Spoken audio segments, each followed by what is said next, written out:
हम लोग चेतना के घेरे में जीते हैं और ये केवल मनुष्य की ही अवस्था नहीं है। संसार की जितनी भी भिन्न भिन्न वस्तुएं, जितनी भी भिन्न भिन्न जीव प्राणी हैं, वो सब चेतना के एक प्राकृतिक घेरे में रहते हैं और उस घेरे से बाहर वो उनके लिए जाना बहुत कठिन है। हाथी इतना बलवान है पर आप कितना भी उसको प्रयास करें उसको नॉन वेजिटेरियन नहीं बना सकते हैं। और इसके विपरीत भी सच है कि सिंह भूखा मर जाता है लेकिन वो वेजिटेरियन खाना नहीं खाएगा, सब जगह अवेलेबल है, लेकिन वो उस प्रकार से उसको चेतना का घेरा है जिसके अंदर वो जीता है। मनुष्य भी एक चेतना के घेरे में जीता है, लेकिन अंतर यह है कि मनुष्य के अंदर संभावना है कि वो इस घेरे को तोड़कर इसके परे जा सकता है। This is the first time a new possibility arises in man. चेतना के इस घेरे को ही अज्ञान कहा जाता है। अज्ञान का अर्थ बिल्कुल एब्सेंस ऑफ नॉलेज नहीं है, लेकिन लिमिटेड नॉलेज। और उस घेरे के अंदर जो हम देखते हैं, जो कुछ हम सोच सकते हैं, उसी को हम सच समझते हैं और उसी के अनुसार हमारी प्रतिक्रियाएं होती हैं, उसी के अनुसार हमारी क्रियाएं होती हैं, उसी के अनुसार हमारी वृत्तियां होती हैं।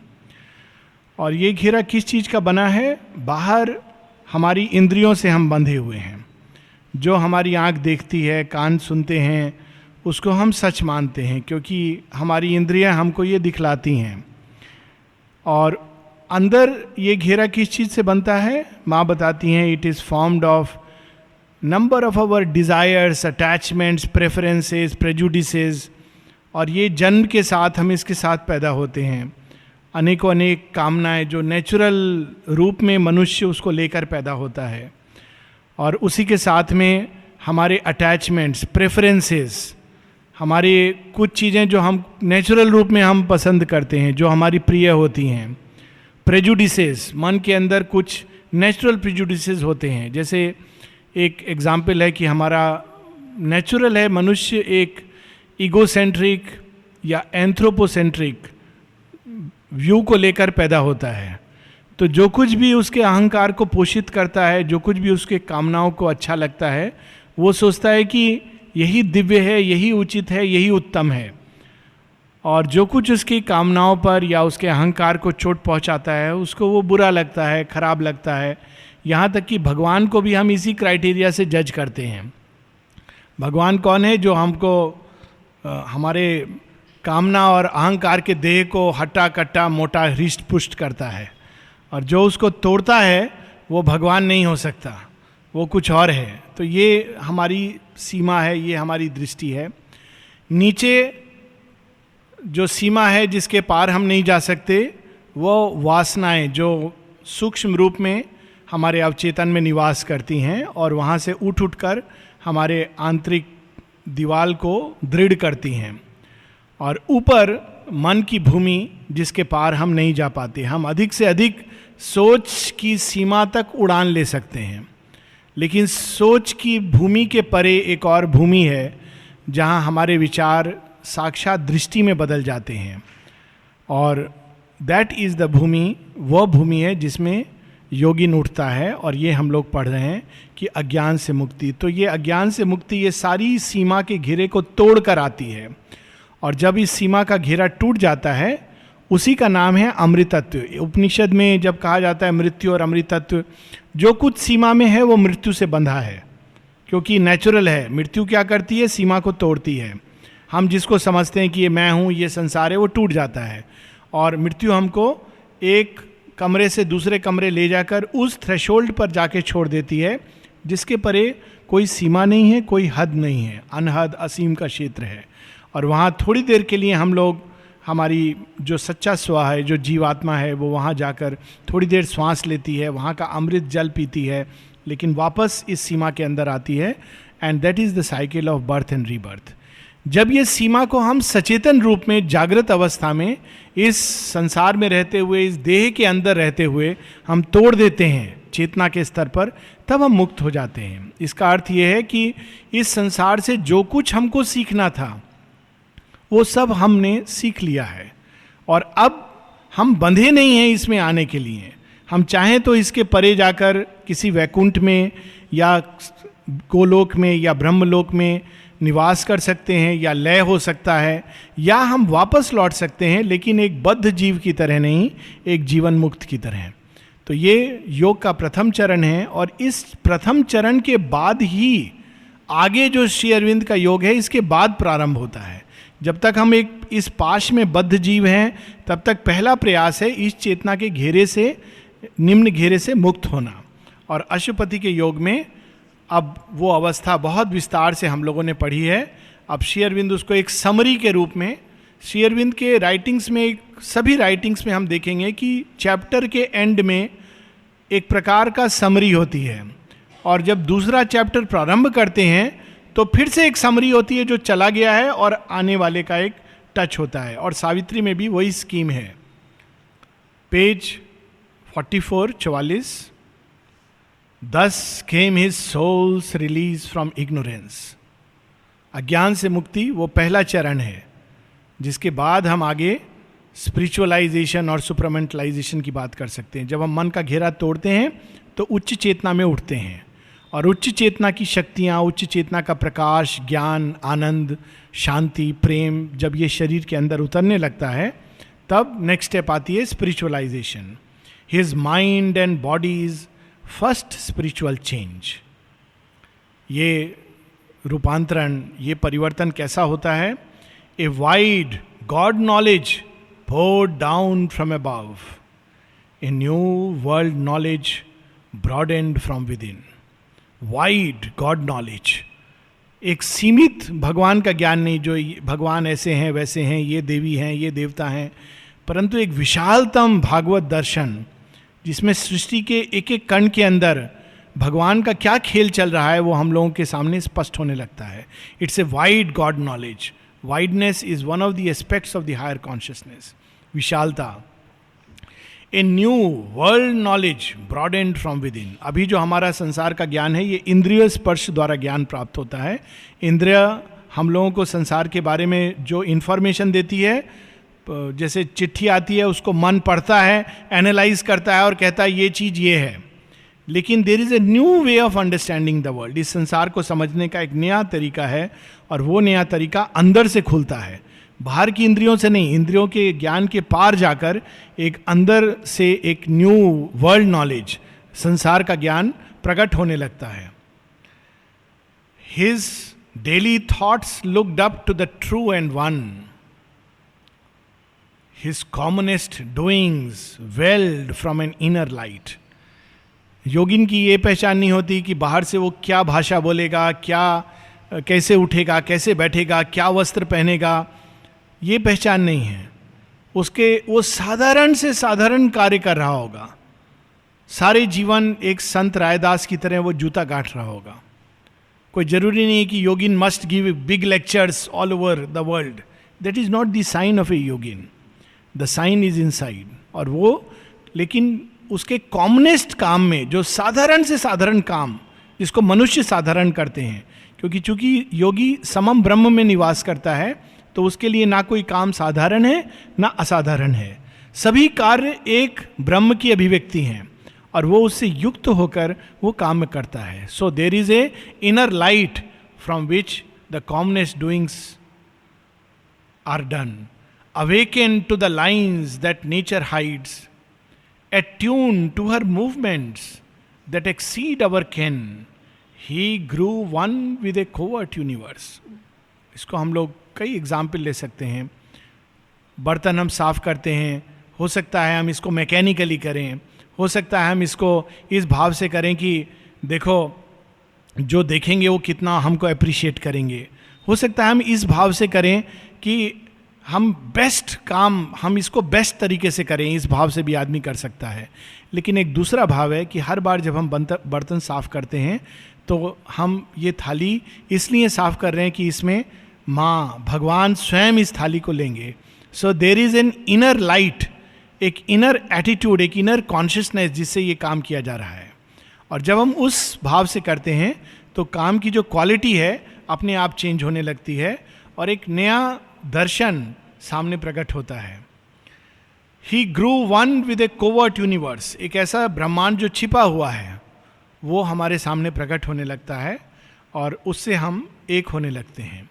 His grasp surprised her mightiest energy springs, he spoke with the unknown guardians of the worlds. इस संसार के बाहर से हम देखते हैं कि ये सुरक्षा कर रहा है, वो सुरक्षा कर रहा है, लेकिन एक इनर गार्जियंस होते हैं. They are guardians of the light. वेदों में इनकी चर्चा है. देर आर 4 गार्जियंस जो इस संसार की सुरक्षा में लगे हैं. ठीक वैसे जैसे माँ एक बार बताती हैं, जब भारतवर्ष की बात हो रही थी, भारत के कंटेक्स्ट में, कि जो फ्रंटियर्स है जिसको हम कहते हैं कश्मीर, उसको कौन गार्ड कर रहा है? उसको माँ का, दुर्गा का सिंह उसको गार्ड करता है. उसी प्रकार माँ के जो हाथी हैं दिव्य, वो गार्ड करते हैं सारी सीमा को. बाहर से हम देखते हैं कि फोर्सेस गार्ड कर रही हैं, लेकिन उनके अंदर शक्ति कौन भरता है? ये सूक्ष्म शक्तियां हैं जो उनके अंदर शक्ति भरती हैं. और एक ऐसा व्यक्ति जो बिल्कुल कावर्ड है, ये रियली एक एक्सपीरियंस है जो एक्चुअली हम लोगों को उन सीमाओं पर जाकर एक्सपीरियंस होता है कि नॉर्मल कोर्स में अगर हम सोचें तो लगेगा अरे हम वहाँ कैसे ये काम कर सकते हैं, लेकिन जब एक्चुअली व्यक्ति होता है, चूंकि सूक्ष्म शक्तियाँ अपना खेल खेलती हैं, तो वो एक बहुत ही कमज़ोर व्यक्ति के अंदर जो डरपोक है, वो उनके अंदर प्राण, शक्ति, ऊर्जा भर सकती हैं. उनको ना केवल शक्ति बल्कि it frees them from the fear, अभय प्रदान कर सकती हैं जब व्यक्ति उस प्रकार का कार्य करता है जिस कार्य को ये सूक्ष्म शक्तियाँ एक प्रकार से सुपरवाइज करती हैं. और इसके कई उदाहरण हैं, मैनी एक्सपीरियंसेस ऑफ लाइफ, जहाँ व्यक्ति ऐसे काम कर बैठते हैं जो नॉर्मली वो नहीं कर सकते हैं. क्यों? क्योंकि ये सूक्ष्म शक्तियाँ उनके अंदर कार्य करती हैं. Forms he describe our mortal eyes see not. लेकिन इन शक्तियों को हम नॉर्मली नहीं देखते हैं. जो योगिन है, चूंकि उसकी चेतना इंद्रियों के घेरे से मुक्त हो जाती है, तो वो इनको देखने लगता है और इनसे बातें करता है. His wide eyes bodied viewless entities. He saw the cosmic forces at their work and felt the occult impulse behind man's will.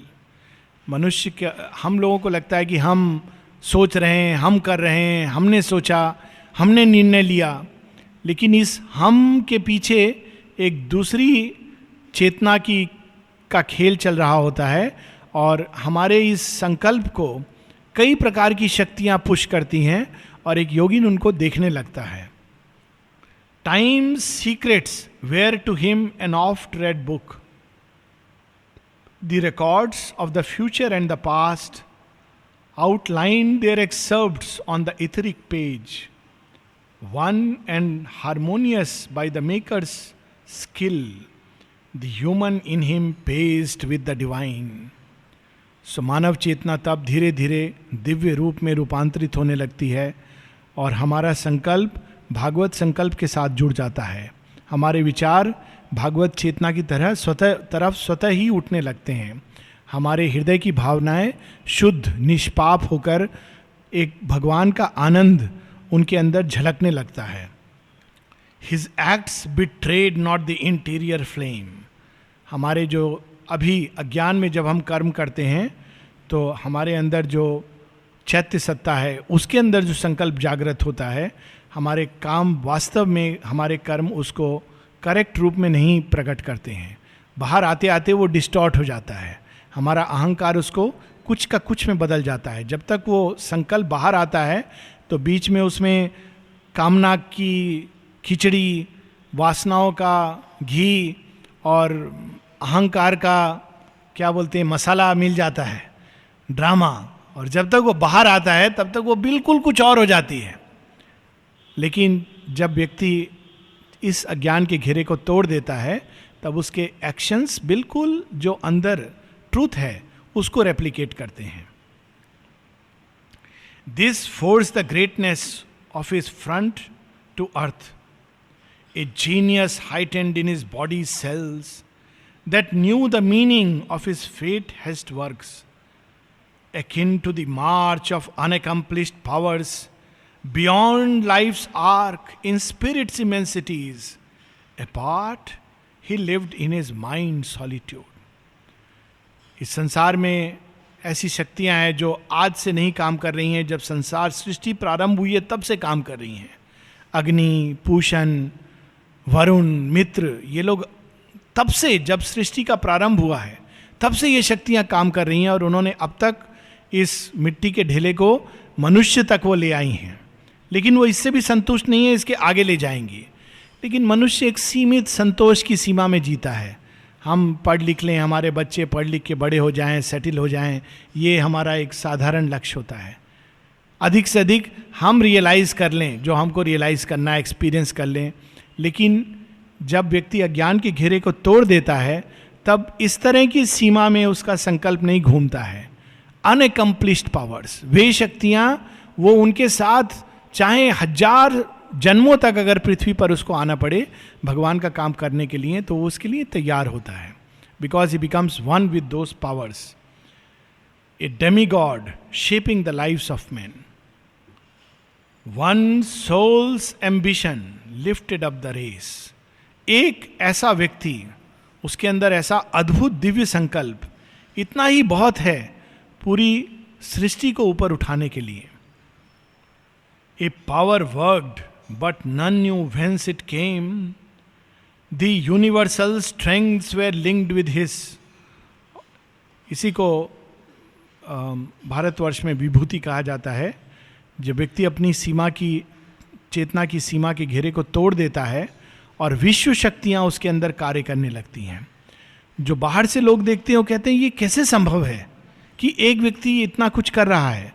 लेकिन ये इसलिए संभव होता है क्योंकि वो अब अपनी सीमित शक्ति के आधार पर कार्य नहीं करता है, बल्कि विश्व शक्तियां उसके शरीर को, मन को, प्राण को एक यंत्र बनाकर कार्य करती हैं. That is why Shri Aurobindo कहते हैं a genius heightened in his body cells. वह सब कुछ जो शरीर कार्य करने के लिए सक्षम नहीं होता है वो भी वो शरीर करने लगता है, क्योंकि उसके शरीर के अंदर एक अन्य शक्ति आकर शरीर को यंत्र रूप में उपयोग करती है. A power worked but none knew whence it came. The universal strength were linked with his, filling earth smallness with their boundless breaths. हम लोग कल्पना कर सकते हैं कि कैसे एक स्वामी विवेकानंद 39 ईयर्स की एज में पूरे भारतवर्ष को जगाकर, झकझोड़कर और पूरे विश्व में एक नया सिद्धांत, एक नया दर्शन प्रकट करके चले गए. 39 ईयर्स में आदमी यही सोच रहा होता है कि अभी मेरा कैरियर नेक्स्ट स्टेप क्या होगा, मेरा नेक्स्ट प्रमोशन क्या होगा. एट दैट एज कैसे ये संभव हुआ? Because universal strength were linked with his. He drew the energies that transmute an age, immeasurable by the common look. He made great dreams, a mold for coming things. और जो कुछ वो यहाँ पर एकम्प्लिश नहीं कर पाते हैं एक जीवन काल में, वो एक स्वप्न रूप में संसार में छोड़कर जाते हैं, और कालांतर में ये स्वप्न रियलाइज होगा. अनेकों अनेक यंत्र बनेंगे उसको रियलाइज करने के लिए. And cast his deeds like bronze to front the years. His walk through time outstripped the human stride. Lonely his days and splendid like the suns. ये जो एकांत है ये सच्चा एकांत है. एकांत वो नहीं है कि हम लोग एक कमरे में अपने को बंद कर लें. सच्चा एकांत है apart he lived in its mind solitude. वो अपने एक आंतरिक भूमि में इतना ऊपर उठ गया है कि कोई चीज़ उसको प्रभावित नहीं करती है. वो अगर ऐसा व्यक्ति अगर पार्टी में भी जाता है, भीड़ में भी जाता है, तो he lives in that inner solitude. और वो सॉलिट्यूड कैसा है? Lonely his days. सबके साथ है, सब लोगों से मिल रहा है, सब लोगों का मित्र है, लेकिन उसका जो इनर बीइंग है lives in the loneliness. But what is that loneliness? It is the divine loneliness. Splendid like the suns. जैसे सूर्य अकेला प्रखर रूप में जलता है और सारी सृष्टि में प्रकाश डालता है, और सब सोचते हैं कि सूर्य मेरा मित्र है. जब सूर्य की किरण आती है तो लोग कहते हैं आह कितना अच्छा लग रहा है, भोर हो गई. कोई कहता है उषा काल आ गया. कोई कहता है कि ठंड में जो लोग सोते हैं सूर्य आता है तो उसको वेलकम करते हैं. किसान कहता है अच्छा है, आज धूप अच्छी है, फसल अच्छी उगेगी. कोई कहते हैं सूर्य आ गया है, अरे इतना प्रचंड है, इतना प्रखर है, हमारी फसल नष्ट हो जाएगी, जीवन में त्राही त्राही हो जाएगी. लेकिन सूर्य, lonely his days splendid like the sun. सूर्य ये सब सोच के कार्य नहीं करता है. सूर्य वो करता है जो उसके अंतर में एक संकल्प जागृत होता है. उस संकल्प की जागृति से सृष्टि का विनाश हो सकता है या सृष्टि में नया जीवन आ सकता है. That is the action of the yogin who has broken free from the ignorance. और इसके साथ ही एक नया कैंटो शुरू होता है. जैसा कि हम लोग देखते हैं कि इस बुक में कैंटो 3 और canto 5, soul's release from ignorance and the yoga of the spirit's freedom and greatness, ये 2 चरण हैं इस योग के. पहला जब अज्ञान से मुक्ति, और दूसरा स्पिरिट्स फ्रीडम एंड ग्रेटनेस. उस मुक्ति के बाद वह अपार असीम अनंत, उसमें क्या क्या रहस्य छिपे हैं वो प्रकट होते हैं अशुपति को कैंटो 5 में. और इन दोनों का जो मूल है, जो सार है, वो canto 4 secret knowledge. Secret knowledge इसको क्यों कहते हैं श्री अरविंद? क्योंकि ये ऐसा ज्ञान है जो हमको ना इंद्रियों से प्राप्त हो सकता है, ना हमको मन की भूमि पर खड़े होकर प्राप्त हो सकता है. जब तक हम अज्ञान के अंदर हैं, we cannot realise, we cannot experience, we cannot receive this knowledge. हाँ, बोलने के लिए लोग बोल सकते हैं, जैसे हम कहते हैं भगवान है, इट इज़ ए फेथ. लेकिन जहाँ ये नॉलेज की बात हो रही है, it is not just a faith but A direct experience, A direct vision, A direct union. उस यूनियन के द्वारा हम इस ज्ञान को प्राप्त करते हैं. ये ज्ञान, ये सत्य पृथ्वी के पीछे छिपा है. और कितना भी हम अपनी सेंसेस को एक्सरसाइज करें, भगवान भी सामने खड़े होंगे तो हम ये ज्ञान प्राप्त नहीं कर सकते हैं. हम उनको देखकर भी, हालांकि उनकी उपस्थिति चेतना को, घेरे को तोड़ती है, कुछ क्षणों के लिए हम सेंसेस के पार चले जाते हैं, फिर भी वापस हम उसमें लौट आते हैं और डाउट्स फिर से आने लगते हैं. मन के कितने भी हम एनालाइज कर लें, भगवान है कि नहीं है, पूरा इस पर आज से डिबेट नहीं चल रहा है, सृष्टि के प्रारंभ से डिबेट चल रहा है. और अगर हम संसार का डेटा लेकर एनालाइज करें कोई सुपर कंप्यूटर, तो बोलेगा 50% भगवान है, 50% नहीं है. 50% कृष्णा थे, 50% नहीं थे. 50% पॉसिबल है, 50% पॉसिबल नहीं है. थोड़ा 60-40, 40-60 ऐसे चलेगा, क्योंकि मन की भूमि पर इसको हम नहीं जान सकते हैं. इसीलिए this is a secret knowledge. इसको प्राप्त करने के लिए अज्ञान के घेरे से हमको बाहर निकलना पड़ता है. और अशुपति अब उस भूमि पर खड़े हो गए हैं. On a height he stood that looked towards greater heights. Our early approaches to the infinite are sunrise splendors on a marvelous verge, while lingers yet unseen the glorious sun. वेदों में उषा गान है. उषा पहली देवी हैं जो प्रकट होती हैं ऋषि की दृष्टि की सीमा में.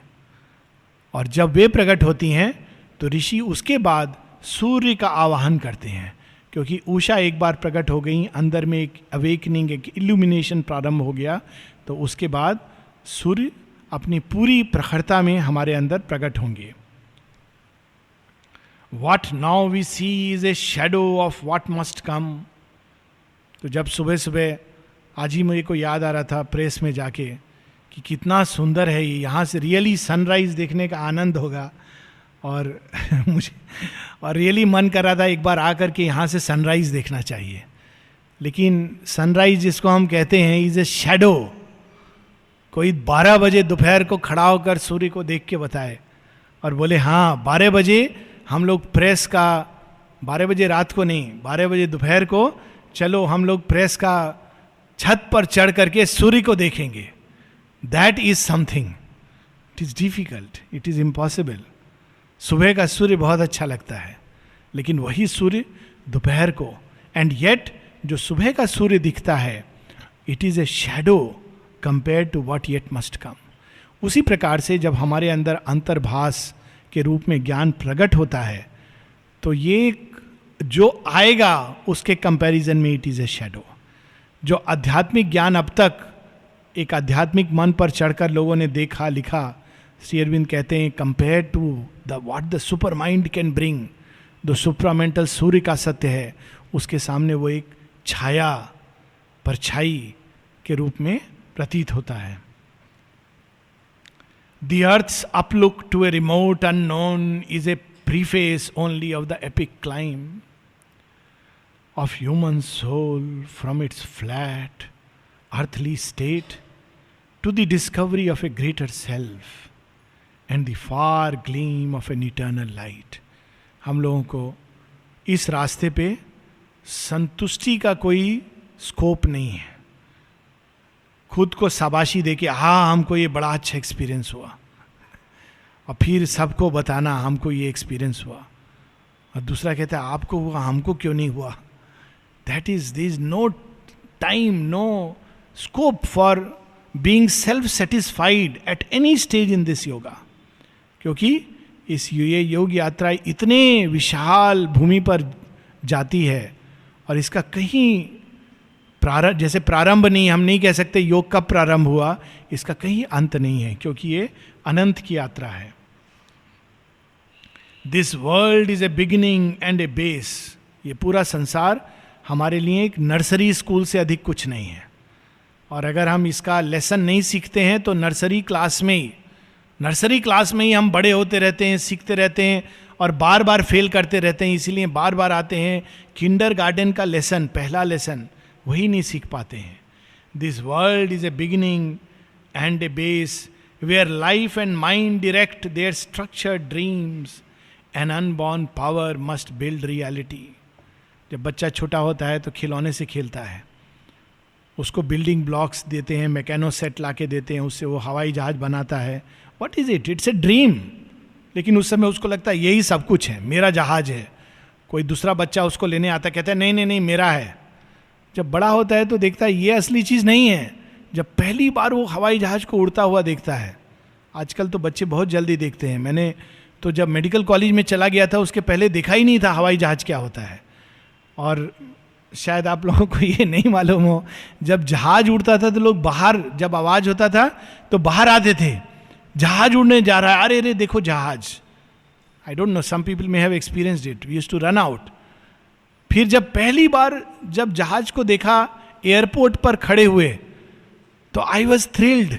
इतना बड़ा होता है, ऊपर उड़ता है, इतना छोटा लगता है, इसमें इतने सारे आदमी आ सकते हैं. But that is nothing. When you actually sit inside you can not believe it can really fly carrying all of us. तो उसी प्रकार से इसकी बहुत सारी स्टेज होती हैं हमारी योग यात्रा की. पहले हम स्वप्न देखते हैं, उसके बाद हम रियलिटी देखते हैं. Mind and life build only the dream. An unborn power must build reality. A death-bound littleness is not all we are. अब देखिए पहला कैंटो को श्री अरविंद समराइज कर रहे हैं, जो अभी हमने पहले पढ़ा. क्या हमने सीखा in the yoga of soul's release from ignorance? पहली चीज जो हम लोग सीखते हैं कि हम ये मृत्यु के पाश में जकड़े हुए, कामनाओं से बंधे हुए, उसके हथौड़े से भागने वाले जीव मात्र नहीं है. A death bound littleness is not all we are. Immortal our forgotten vastnesses await discovery in our summit selves. Unmeasured breaths and depths of being are ours, akin to the ineffable secrecies, mystic, eternal in unrealized times. चेतना की ऐसी भूमि है जो आज तक कभी प्रकट नहीं हुई. श्री अरविंद जब माँ adoration of the divine mother में कितना अद्भुत डिस्क्रिप्शन है. The Joy that beckons from the impossible, the might of all that never yet came down. वो शक्ति, वो सामर्थ्य, वह बल जो आज तक संसार में उतरा भी नहीं, वो आनंद जो असंभव प्रतीत होता है और हमको पुकारता है अपनी ओर, वो सब कुछ जो आज तक प्रकट नहीं हुआ, जिसको आज तक किसी ने नहीं जाना. Neighbours of heaven are nature's altitudes. To these high peaked dominions sealed to our search, too far from surface nature's postal routes, too lofty for our mortal lives to breathe, deep in us a forgotten kinship points. हमारी असली, हम कहाँ से आए हैं, हमारा असली घर कहाँ है, वहाँ कोई पोस्टल एड्रेस नहीं है. माउंट एवरेस्ट पे आप इस दिशा में हैं या उस दिशा में हैं, हालांकि लोगों ने कहा हुआ है कि एक call 1 and call 2, column 1 column 2, लेकिन वहाँ पर कोई पोस्ट ऑफिस पोस्टल रूट नहीं है. आप सरफेस पे जो चीज़ें हैं उसका पोस्टल रूट है. समुद्र में आप पोस्टल रूट क्या बताएंगे, चिट्ठी कैसे पहुँचेगी. उसी तरह जब आप इस चेतना की भूमि के परे चले जाते हैं हम, तो क्या पोस्टल रूट है. हम ये नहीं कह सकते मंगल ग्रह के पास माउंट एवरेस्ट में ये गली के अंदर एक गुफा है, गुफा नंबर 22, वहाँ पर यह व्यक्ति रहता है. उसी प्रकार से चेतना की भूमि पर एक ऐसी भूमि पर व्यक्ति उठ जाता है जहाँ पर सरफेस चेतना की दृष्टि, सरफेस चेतना की पुकार नहीं पहुँचती है, लेकिन वही हमारा असली घर है जहाँ से हम आए हैं. फॉरगॉटन किनशिप पॉइंट्स एंड ए फेंट voice of ecstasy and prayer calls to those lucent lost immensities. और हम लोग कल्पना कर सकते हैं कि जब हम वहाँ उठ के जाएं, कल्पना नहीं ये रियलिटी है, पर कल्पना के रूप में, और वहाँ पर जब हम उनसे मिलें, उन बीइंग से जो वास्तव में हमारे मित्र हैं, और उनको एम्ब्रेस करके कहें हे मित्र, अरे Mitra actually is a name of godhead, हे वरुण, और उनका चरण स्पर्श करें, कितना अच्छा लगेगा. वो कहेंगे अच्छा, बहुत अच्छा, तुम आगे कितने 1000 साल पृथ्वी पर घूमते रहे. जैसे अभी हम किसी मित्र से मिलते हैं तो ग्रीट करते हैं. Even when we fail to look into our souls और lie embedded in earthly consciousness, still have we parts that grow towards the light. क्योंकि चेतना के जो प्रहरी हैं, ये जो देव हैं, ये लोग कभी नहीं रुकते हैं, ये हमेशा कार्यरत रहते हैं. इवन जब हम सो रहे होते हैं तो भगवान हमको आगे ले जा रहे होते हैं. जैसे ट्रेन में व्यक्ति बैठता है टिकट लेके, रात को बैठा दिल्ली में और सो गया, लेकिन ट्रेन तो चलती रहती है. जब सुबह उठता है देखता है अरे कहाँ है, रतलाम जंक्शन आ गया, अब हमको उतरना है. तो इवन जब हम घोर अंधकार में सांस ले रहे होते हैं, हमको कुछ नहीं मालूम कि हमारे अंदर आत्मा बोल के कोई चीज़ है, परमात्मा भी कुछ होता है. इवन जब हम उसको कहते हैं कि होता ही नहीं है, तो भी हमारे अंदर ऐसे भाग हैं जो प्रकाश से पोषित होते हैं और प्रकाशोन्मुख बढ़ते रहते हैं. Yet are there luminous tracts and heavens serene and eldorados of splendour and ecstasy and temples to the godhead none can see. A sleepless memory lingers in us still, and sometimes when our sight is turned within, earth's ignorant veil is lifted from our eyes. There is a short miraculous escape. कभी कभी जब हमारी आंख अचानक अंदर मुड़ जाती है, दो ही अवस्था में आंख अंदर मुड़ती है. एक, जब संसार से हम इतना दुखी हो जाते हैं कि हम अंदर मुड़ के ढूंढने लगते हैं कि कोई और चीज़ है कि नहीं इसके अलावा. दूसरा, जब कॉन्शियसली सब कुछ होते हुए हमको वहाँ से एक पुकार आती है, and we aspire for the divine, for the higher reality. दो अवस्थाओं में चेतना अंदर मुड़ती है. तब थोड़ी देर के लिए चेतना का घेरा खुलता है, there is a short miraculous escape, और तब हम एक उच्चतर चेतना में कुछ क्षणों के लिए श्वास लेते हैं. और जब बाहर आते हैं तो हमको समझ भी नहीं आता है कि क्यों हम फिर से आनंद से और शांति से भर उठे हैं. ये हम सब का एक्सपीरियंस है.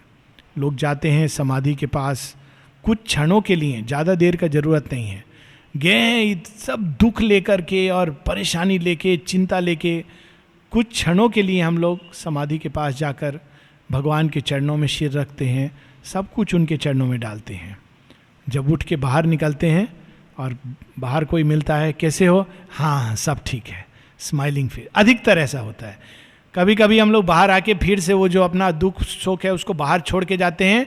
जैसे लोग कपड़ा, हेड, चप्पल छोड़ते हैं, वो बाहर आके फिर से उसको पहन लेते हैं, क्योंकि अच्छा लगता है थोड़ा मुंह लटका के घूमना. लोग पूछेंगे कितना दुखी हो तुम, क्यों दुखी हो. Sometimes we enjoy that depression, but 99.9% अगर हम वहाँ जाते हैं तो कुछ क्षणों के लिए we have a short miraculous escape, and those moments can change our life.